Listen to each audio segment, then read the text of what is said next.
Hello, hello, hello, everyone. Welcome to the freshest episode of Present Perfect podcast. And today with me is Michelle. Michelle, I'm so happy to have you here.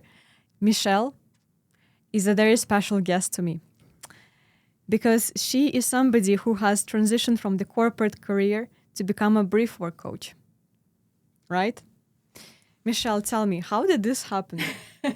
How did you one day wake up and decide, okay, now no more corporate meetings, I'm doing brief work? What's your story? Thank you so much for asking, Xenia, and actually also thank you so much for inviting me. I feel so honored and I'm super excited to having this conversation with you.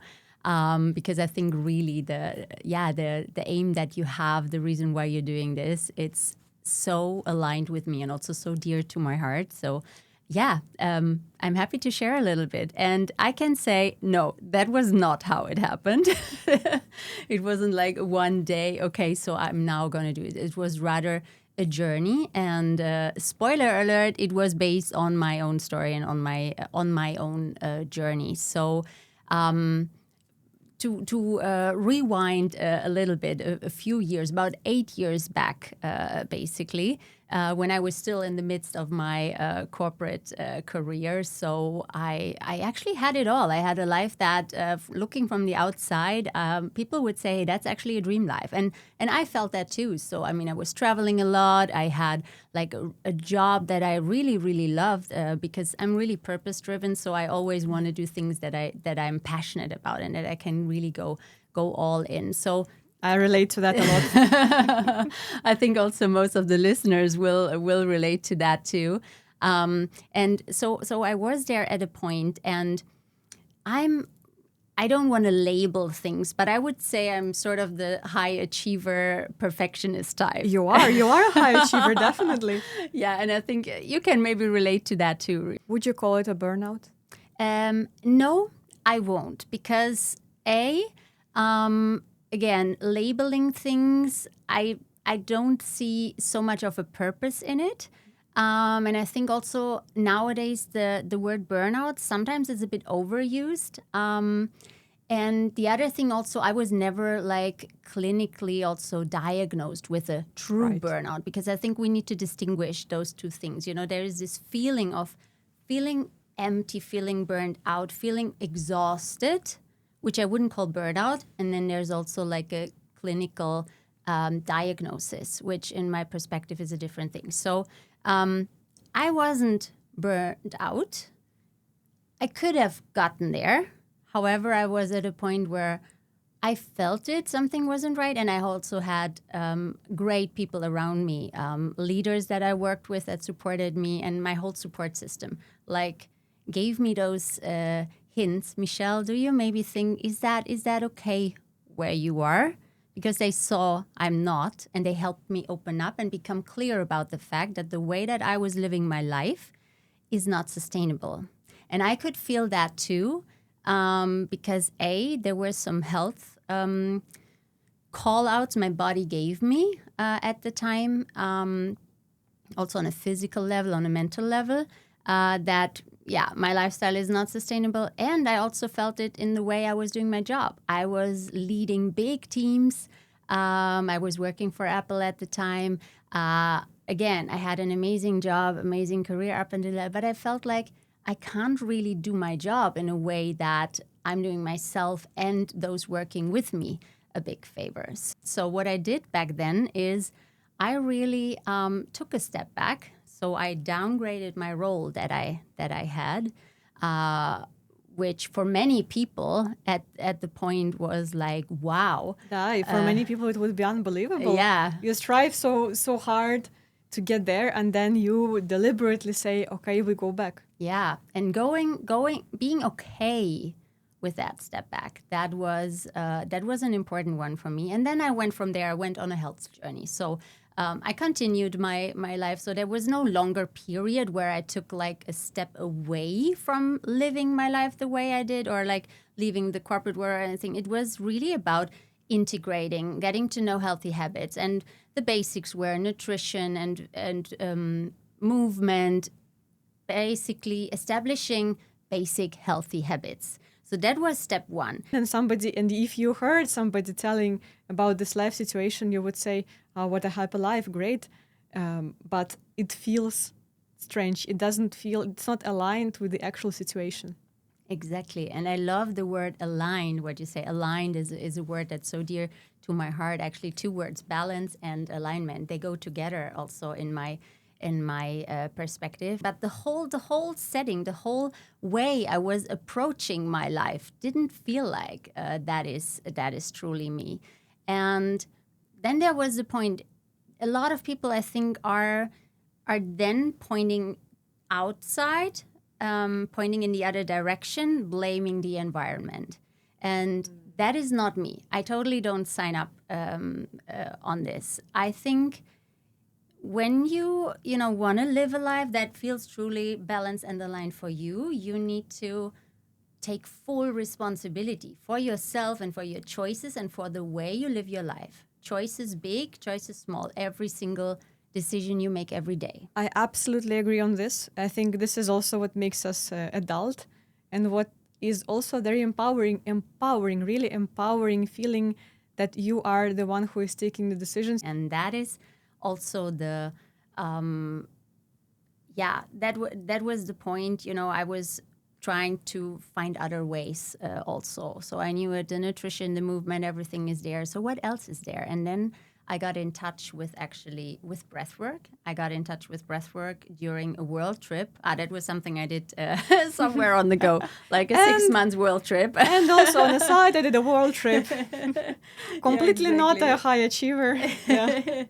Just a normal situation, And also I chose to work with a coach when I kind of explored this whole dimension of also mental and emotional health. Because so often when we talk about well-being, we think of that is healthy lifestyle more on the physical, focus on the physical health. But there's a whole dimension, actually, the mental and emotional.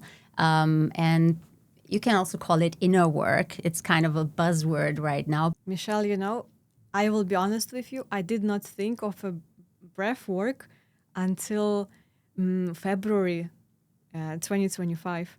Because before I just thought breath work is something that you do when you do meditation or yoga. To me, that was kind of end of story. I didn't think of it as something separate or something that actually is large and deep. And what happened in February 2025, I went to IMD. It's a business school in Lausanne. And I had a program there. And we also had the on-site. And on this on-site, we had a workshop with a coach who was telling us how important breath work actually was, and that he was coaching so many billionaires, millionaires, and he was also coaching the British royal family, including the unfortunately passed Elizabeth II. And then I was thinking, if royal families, like aristocracy generally, millionaires and billionaires, all know about breath work and take it seriously, so how comes I did not hear of this before? Is this something that was kind of a well-kept secret, very hidden from me? That was exactly what I felt like back in 2019 when breathwork came into my life during that retreat as part of my world trip. And it was like, at first I thought like, they are talking stuff, I'm just going to try this out and then, it's going to be okay, because I'm always curious, trying out stuff. It's something you don't need to go somewhere for 2 hours.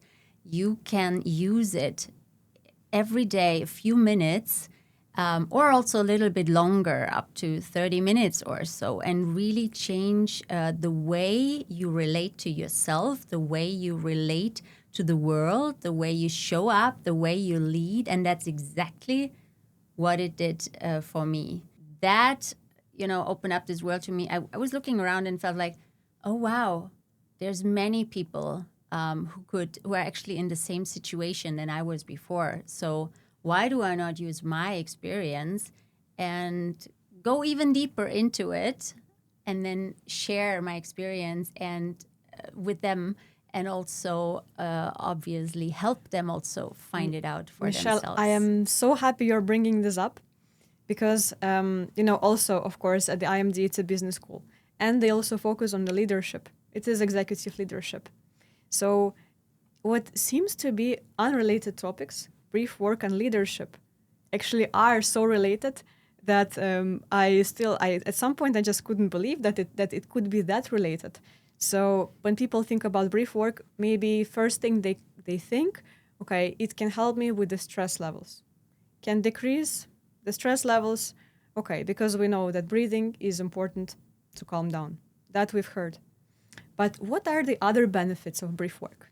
Yeah, I love that. I love that question because part of also the work that I do is really making it accessible. Taking breath work out of the so-called wellness. Actually, this thing about managing your stress levels, it covers already a lot because related to stress are many things that people don't think that are related to stress. So we always think of stress as this, it's this bad thing, where everybody's stressed, everybody's in a rush, everybody's hustling, and everybody knows, we don't need to talk about this, everybody knows the negative impact that stress has, short term, long term. But what if we look at this, zoom a little bit out and look at the full picture and actually not just talk about stress, but talk about the nervous system. And the nervous system actually is very closely connected to our breath. There's a very particular way of breathing when you're in this stress mode, and there's a very particular way your body breathes naturally when you're in the relaxation mode. So what most people don't know is that you can really switch on stress mode through your breath, and you can switch on relaxation mode through your breath. So, and that is way more than simply managing stress levels, because let's say it, there are situations when you want to intentionally switch on stress mode. Yes, there are, because there's so-called healthy stress. When you are in the morning and you cannot wake up and you're still a little bit zombie mode. Exactly.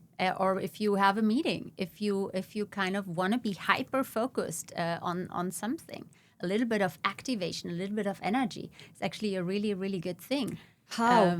Tell us. Tell us how to get that energy. To get that energy. I mean, let's say what I want to say though is, and I could show you now a breathing technique that energizes you. What I want to say though is, so many people, they come to me for energy, but what they really need first and foremost is relaxation. And there's the reason, because so many people are living their life in a way, again, like I did in the past, that is not sustainable, that is burning energy. And if you do that, then doing a breathing technique that is actually energizing, that is like putting gasoline into the fire. So that's why I won't show you now a breathing technique that gives you the quick, fast energy. But I will talk about really the importance of taking those intentional moments on a day-to-day level to kind of take yourself out of this stress mode and take yourself into the relaxation mode. Because when you are there, when you take yourself intentionally out of stress mode into relaxation mode, and 5 minutes can be enough if you do it in a more sustainable way. It's like with everything, like 2 hours going to the gym is not as powerful as doing 20 minutes, five days a week, right? Exactly. Michelle, a question. Yeah. And what if people generally, not we, but generally, they do first the relaxation exercise. Yeah. So relaxed, calm down, connected back, and then the energetic one. Yes. Is this the best sequence? This is exactly the right thing to do. Oy.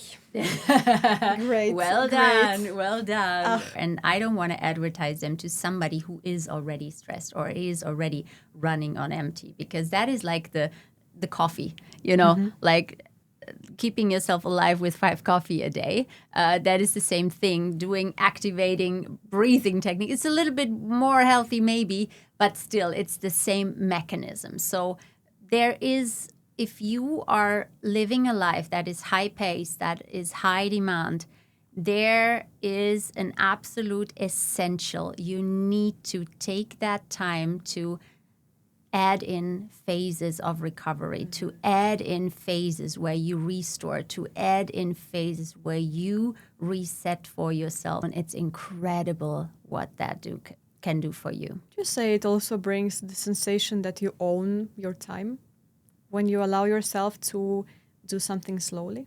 I love that. That's a really nice one. Yeah. And how incredible it feels when you slow down your breath so much that it even feels at first a little bit challenging to slow down, and especially slow down the exhale. Shall we try something? Yeah. Okay. I'm all yours. Tell me what to do. All right. So, and we're going to do two things. We're going to do two things. I'm going to show you a little sequence exactly matching to what you just said. First, doing the slowing down, and then we're going to do a little nice activation, and then we're going to see how that makes you feel. All right? Oh my, I love this, life experiments. All right. Everyone who is listening to us, I guess you also can just repeat with us. Let's do it together. Yeah, just chime in. So, first of all, find a comfortable seat. So make sure you're nice and comfortable. So you don't need to sit cross-legged. You can sit on the floor. I really like sitting somewhere low and deep, but you can also stretch out the legs, lean against something. For you sitting on the chair now, maybe have your feet rooted firmly down to the ground and try to have your spine upright. So leaning softly against your chair, but have it upright and let your shoulders relax. So let them hang, and you look already a little bit more relaxed. I am. So just sit there. And for now, if you want to, and that feels good to you, close your eyes. So close them gently. And if closing your eyes does not feel so good, simply keep a soft gaze looking softly at a point right in front of you. And then take a full inhale with me through the nose and a long exhale out through the mouth. Take another full inhale, fill your belly and fill your chest. And exhale it out. Let it land. And let's do one more. Take a full inhale. And on the exhale, maybe make that audible sigh and let the shoulders relax. And now breathe in and out through the nose. Let your breath flow in a very natural, normal rhythm. Slow inhales and exhale through the nose. Slowly in and extend your exhale. Now make it a little bit longer than your inhale. Try to make it as long as you can, slow and steady. And fully focus on your breathing. Focus so much on your breathing that your mind has no chance to be anywhere else. Let it go. Yes. Beautiful. And maybe you also notice that when you're doing this a couple of times, that your natural rhythm of breathing already becomes even slower without you forcing it. And also take a moment to notice, how does this way of breathing impact your body, maybe also your mind, your emotions.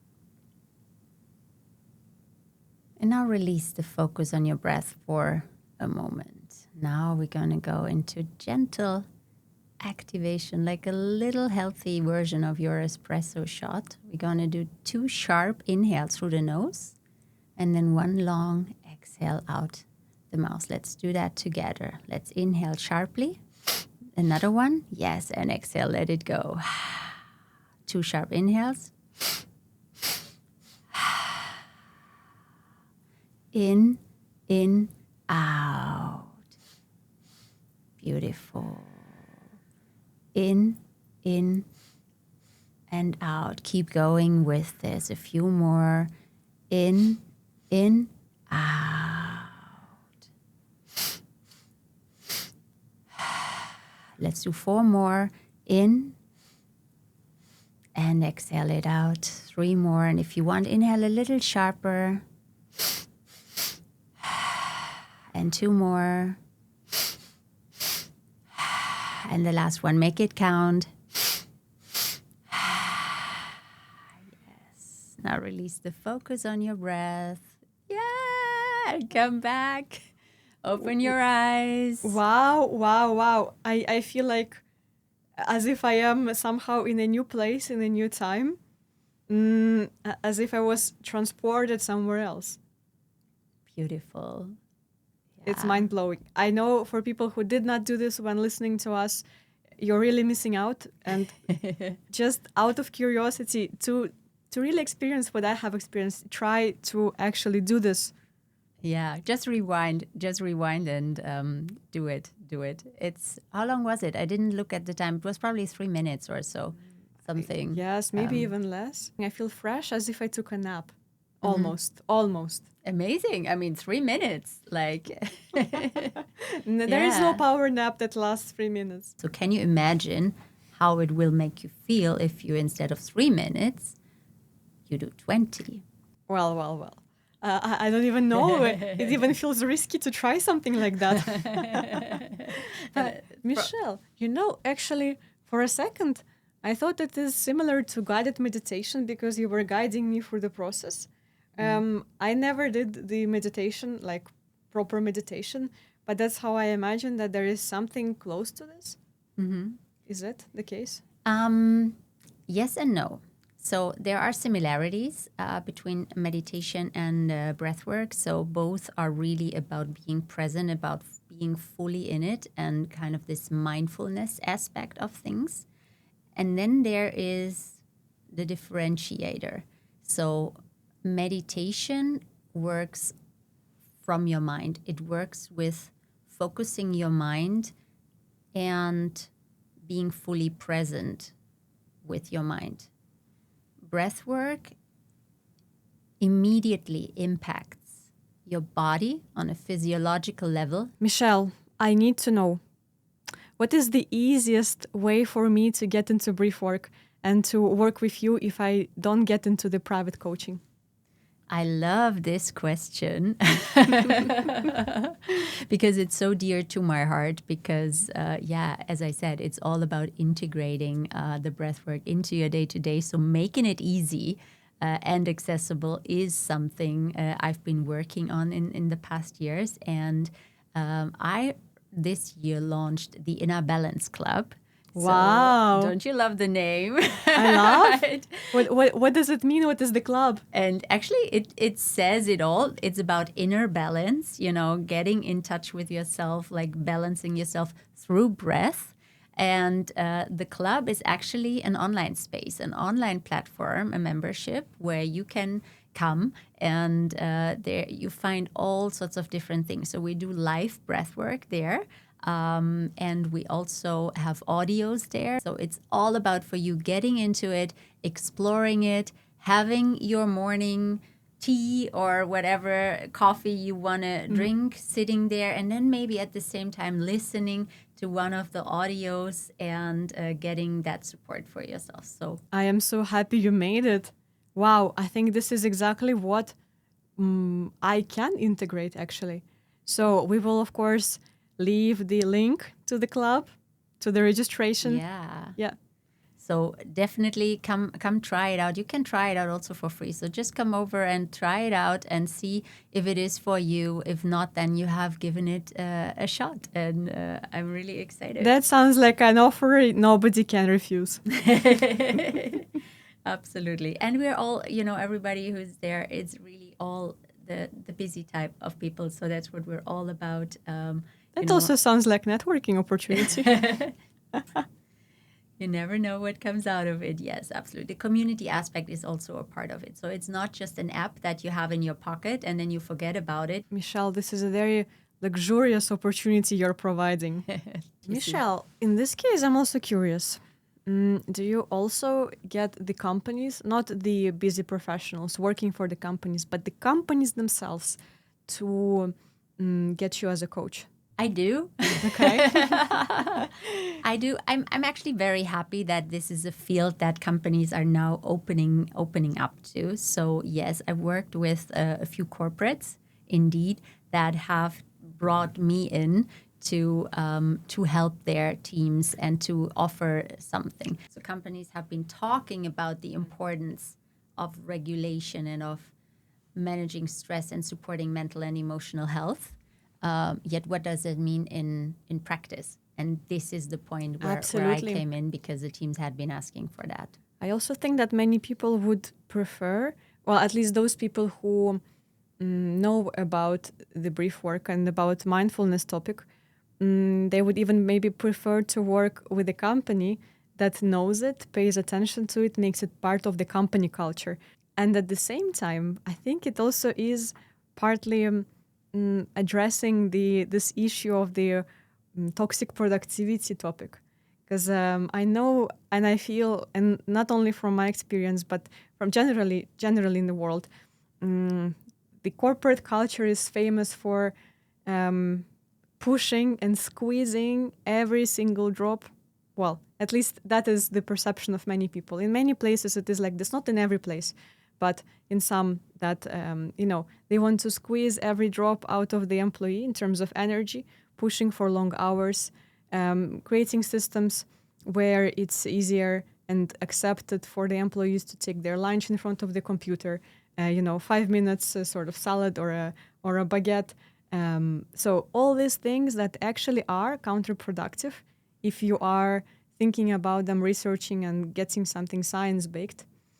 And also pushing into this mentality of not giving yourself this 3 minutes time to breathe. I think overall there's generally now we're in this phase where there's this paradigm shift where more companies really understand how important that is for like a sustainable culture to have those programs implemented. So not simply the healthy food and you get a workout a subscription or something. I mean, that was like back in the days when wellness programs started, but really look into what does it mean for mental and emotional health or well-being. Stress, it's always been looked at the enemy, and now we're stop squeezing people's energy, and now we're managing stress.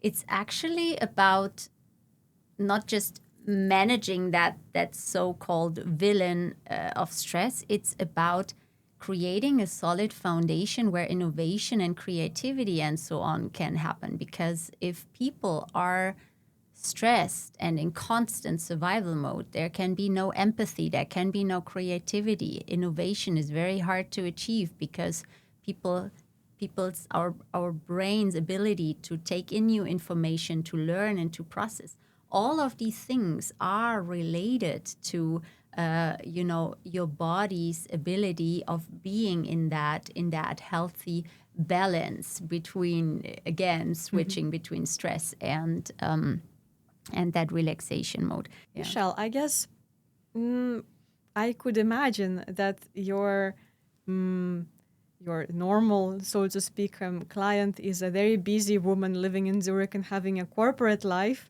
where she also has lots of responsibilities and wants to climb the ladder, and she's juggling between all the different things in life. Would that be your, kind of the average portrait of a persona who is your client? No. Yeah, in part, yes and no, so to say. So since I work mostly online, it's actually not just Zurich. So I work with clients actually from mostly all over the world. Right. So it's very, because also I'm connected to, because also of my career, because of I love to travel, also the world trip. World trip, right? Also now that I'm in my well-being business, so I really love traveling, and I have a lot of peers and friends also all over the world and clients. By the way, it's also men. So it's not only women, even though I must say women gravitate more towards me. I don't know what it is. So I don't know. Maybe it's also a question to our listeners here. What does it need for men also to, open up to this idea a bit more? Just saying, I feel like, the busy professional women, they are also super practical. They want to have the practical solutions, and they also ready, maybe faster, ready to take the action. Yeah, but it is, and the busyness also comes from different aspects of their lives. Mostly, it's all about juggling. I would say juggling is a good word. If it is just that climbing the corporate ladder, then you would say, okay, that's just one thing to focus. It's more about this, juggling multiple aspects of life, and some are very settled also in their careers and in their lives where they are at. So yeah. But I guess to all the different clients, you also have different types of breathworks, different sequences of breathworks, right?